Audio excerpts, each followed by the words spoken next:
You set up the pins, you knock them down like bowling pins.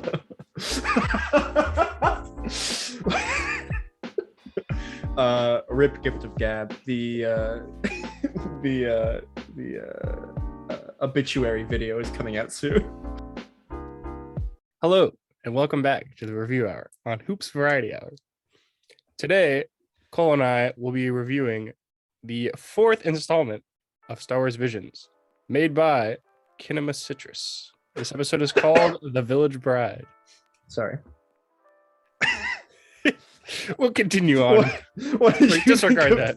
What did you think about the episode, Jacob? Well, actually, I have some very interesting thoughts. So, just to let you all in on a little behind the scenes action. Cole and I had to re-record this episode. Behind the curtain. And I decided to re-watch the episode in between the time of us recording originally and re-recording. Full disclosure, I did not do that. That's okay. Spoiler, it was because I wasn't a big fan of the episode. The rewatch definitely changed my opinion a little bit. Really? So at first, I liked the episode. There's a lot of cool shots.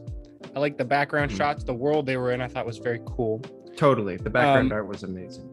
The first time I watched the story, I guess it drew me in a lot more than the second time. On the rewatch, I thought it was a lot more bland than I did originally. I was like, okay, this is kind of interesting. It drew me in.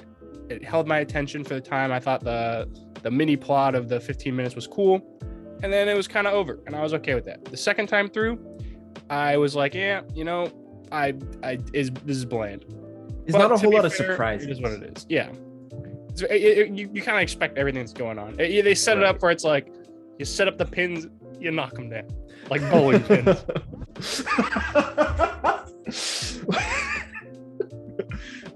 Rip Gift of Gab, the obituary video is coming out soon. Better get on that one. And that's a good point too, because there's a lot of elements in this episode that I think work really well. Like all the character designs are good. I like the main Jedi lady, although we talked about this last time too. I don't really understand her like whole shtick or her mask or her backstory really. It kind of feels like they had something there, but they didn't choose to go into it all that much. Like I think she's a Padawan because she has that braid that she cuts off, but I guess she was not cutting it off because she didn't feel worthy, but they don't really talk about it. I like her mentor. I like some of the action shots, but like you said, it's just kind of very milquetoast, very kind of, especially coming off the last episode, which is the opposite of milquetoast. That's true. in all the bad ways. I don't know. I think they alluded to some of the stuff with the girl being a Padawan and kind of like lopping off the thing and becoming more of a full-fledged, like, choosing to follow her own destiny. And I think that kind of showed at the end of the episode too, where instead of, following alongside her master, she chooses to depart from him and kind of go on her own adventure. Is he her master? I think so. Or at least someone who fulfills the master role. Yeah, I don't know. He was an interesting character because he was like a biologist. It seemed like he was more interested in the research, and they talk a lot about the nature of the planet there and how it's important to the people. I mean, just because he's not a Jedi doesn't mean he can't be her master. Well, there you go. Exactly. he's learning her up, In my opinion, though, I think this is an enjoyable episode. However, actually, having rewatched it, I wouldn't rewatch it again. There's one thing that I remember in particular. Actually, that's one of the things is I feel like I don't remember a whole lot about the episode, and that kind of speaks to how little of an impression it left on me, because at this point I think it was 2 weeks ago when I watched it.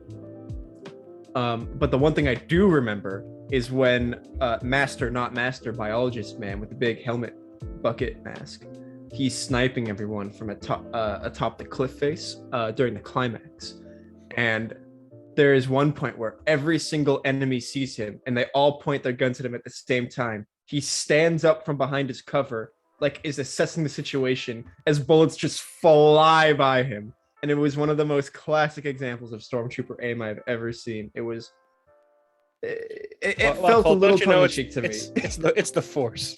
It's the force. It's his force energy. He's not a Jedi. Doesn't mean he doesn't matter. He exudes that much force energy. He's Give that me- much give of a me- mega Chad. Give me your damn score, Jacob. Score. Originally, I gave this, I believe, a 7.9, but I'm going to drop it down to a 6.5. Do you remember what I gave it? I think you gave it like a 5 point something. That's fine. I'll just give it a 5. A It's solid average. 5. All right. Well, that about wraps up our episode 4 of our Star Wars Visions review. Remember to like, comment, and subscribe, and check out our other Visions reviews if you're enjoying this series yourself. Yes. All those things that Jacob just said. I have nothing else to add. He really covered it all. Good. Thanks, guys. Wait. Peace.